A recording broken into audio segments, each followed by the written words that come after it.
Un jour, ils m'ont emmené et m'ont mis sur un bateau. Et ils ont officiellement pris ma nationalité égyptienne.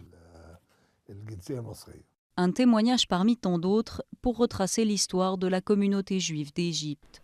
Dans son documentaire Juifs d'Égypte, le réalisateur Amir Ramsès met en évidence la montée de l'antisémitisme dans son pays, lié notamment au conflit israélo-arabe, un sujet très rarement abordé.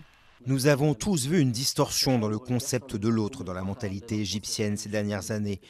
En remontant aux années 30 et 40 du siècle dernier, lorsque l'identité égyptienne était un concept plus large, on peut montrer la tragédie que nous vivons maintenant. C'est de là que vient l'idée de faire un film sur les Juifs égyptiens. Un film qui a d'abord été interdit dans les cinémas locaux. Afin de pouvoir le projeter, Amir Ramsès a dû le présenter comme une œuvre de fiction. C'était important de faire un film sur cette partie de l'histoire égyptienne. Beaucoup de gens ne sont pas au courant et ils ne peuvent pas comprendre ce qu'il s'est passé ou les circonstances de cette époque. La communauté juive d'Égypte a compté jusqu'à 80 000 membres. Aujourd'hui, ils sont à peine 200. Leur exode a commencé avec la création d'Israël en 1948 et la majeure partie d'entre eux ont été expulsés après la crise du canal de Suez en 1956.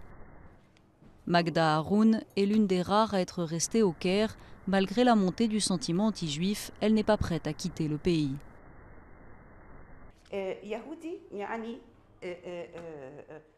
Juif signifie sioniste, signifie israélien et donc espion et ennemi. Aujourd'hui, quand je rencontre quelqu'un qui me dit qu'il n'en peut plus et qu'il veut partir, je réponds « Nous ne quitterons pas le pays, nous ne le quitterons pas, c'est notre pays ». Un pays où il ne reste que quelques synagogues, aujourd'hui abandonnées, comme ici au Caire.